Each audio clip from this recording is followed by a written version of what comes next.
Okay, Frank, how are you? Hanging in there. Where's your arm? Doing all right. Where's your arm? As far as I know, attached to my shoulder. How is it? How has it been going? Very well. Excellent attendance. People prefer, it appears, the presentation that we have in our room to many others. It's all a subjective thing, but I like the fact that people are coming back and they're spending a lot of time for a long time in our room. So I guess that's a good sign. When did you start attending this show? Do you remember the year? Oh, the first high-end that I attended was in '86 or so. In Munich? And then in Frankfurt. At the time it was in Frankfurt, and I've been to the Munich show ever since the beginning, with 1 or 2 years of an intermission where I preferred to focus on the CES when the CES was still important. It doesn't appear to be important anymore. And what about how did it start, the story with the music, audio, everything, torn arms, etc.? Again, You were 14. you don't have enough time for that, but the background is essentially that my school at the time offered very cheap tickets to the opera house, to which I happened to live very close to, and my parents, while they were a little strict, would easily allow me to go to the opera versus parties, which were somewhat more critical. In other words, party, you've got to be home by 10. Opera, well, if it lasts until midnight, you can stay So you out started until... going to- I went to the opera When you in the were- beginning when I was actually 12. Wow. So my love for music is what is, to sum it up, is what made me get into music reproduction, because you really very quickly realize that what you get off of audio gear that at the time you could afford or that you could put together has nothing to do with even a hint of the real thing. So you save some money, you go to grandma and ask for some money. Or you sell your toys. Yeah, I actually I bought a saxophone with money that I bought from my grandmother and taught myself. Took some lessons. So music was always important, and you were referring to the age of 14. At age 14, I had by that time a turntable that was quite good. That came with an SME arm, but it was quite obvious that the SME arm at the time was a limiting factor, and I had a background in model making as well. I had competed at some time, it's a long time ago, so I had tools and some knowledge as to what it takes to build something small and intricate, and I had some ideas which I turned into, at the time, very crude but functioning very well, tone arm, which was then refined over time. It was not supposed to become a career or a commercial product for a long time, and I sold a few of them to friends of mine in school, etc. And while I was at art school, this was an occasional infusion of cash at a time when, as a student, you didn't have very much money.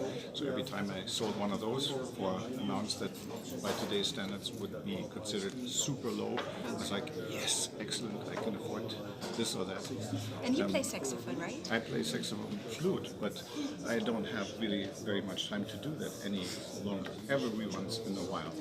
Your parents, are they musicians or No, does it, no, they're not. So, Neither of them. okay, so it was just Yes. you love music. What happened? Like, when did you first hear it? In an opera house or? Yeah, nah. You remember? Was it an LP? Of course. My parents had a console, and I think it was a Telefunken console, quite nice, tube amplifier or receiver, with if that means anything to you, EL95 pushbowl, some fairly large speakers in the cabinet, and some built-in turntable that was cracked. Let's face that. But the radio in Berlin, or the radio stations in Berlin, would often send broadcast concerts but just as well pop and rock music, live performances, etc. So radio at the very beginning was much more the source of getting a musical education in a sense. Yeah. But I also happened to have very good teachers at high school. I was at the choir and the leader of the choir, and my music teacher in high school happened to be a music professor at the University of, at the time, Fine Arts, the music department, and an organ player. So these people were all music teachers, not because they couldn't find any other job, but being a music teacher, but they had a real professional background, a real love for music, which at the time they managed to convey very effectively. So you were actually taught to listen to the individual aspects. You automatically develop a different way of listening. Also, they made us write down the scores based upon what we were hearing, which I thought was very unusual. You won't find this these days. So I was very lucky to have some very good teachers. I can What say about that. audio? Like, what do you think? What is going to happen in the future? And what is the importance of it for you? Audio, in general, is going many ways. Audio is a part of day-to-day life. It can be something like, let's say, sorry for saying that, but ketchup that is added to anything because you don't know what else to add. But it's a coating. It's something that is with you as you're walking from the nearest train station to where you were working, just in order to have you avoid listening to noises or other people talking to each other. So you're shutting yourself off. It becomes a very private thing. That's audio in one thing. In one dimension, audio, as in the reproduction of high quality recording of musical events that have meaning or that have maybe a long-lasting impression is another issue. When I look at the show, I'm always wondering who is going to buy all of that stuff when there's already so much out there on the used market. Is there really anything out there that is innovative? Where people are doing that? Because of The music. industry, my opinion, I know a lot of people are not liking, are not going to like that, but a lot of what is being sold here are grown men's toys, and I'm sorry to say that they're grown men's toys. On the other hand, I'm very glad to say that they're not grown humans toys, because most women who are into audio are into it for the music. They're not buying stuff because it's glitzy, it is flashy, and they usually don't need to impress their friends.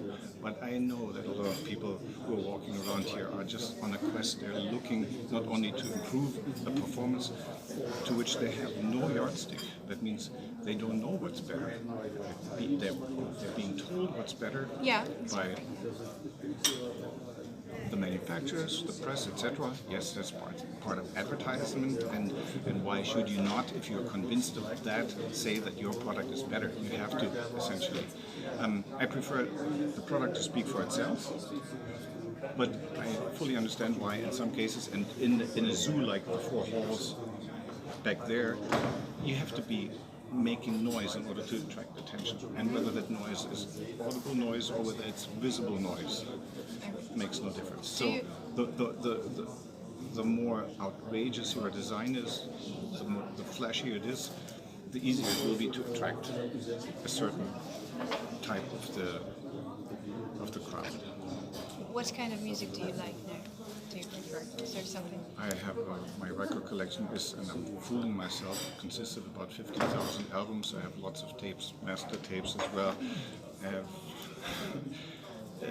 so much at hand that if I were to sum it up, I would say that 60%, 65% of that is classical, 20% is pop music, and the rest is jazz for the most part, because the good jazz on records, etc., is just disproportionately more expensive, and I can buy records very, very cheaply when it's classical music or pop music in Berlin used. You can get everything there. You can get everything there for next to nothing. My preference when it comes to classical is for anything, let's say, late Beethoven to the 1960s, and I really like contemporary classical, which is a little bit tough on me because I can't play much of it here. People are like, Yeah, I know, I understand. Yeah. So, Yeah. But he can play it if Jason from Stereophile comes in his room because I like it.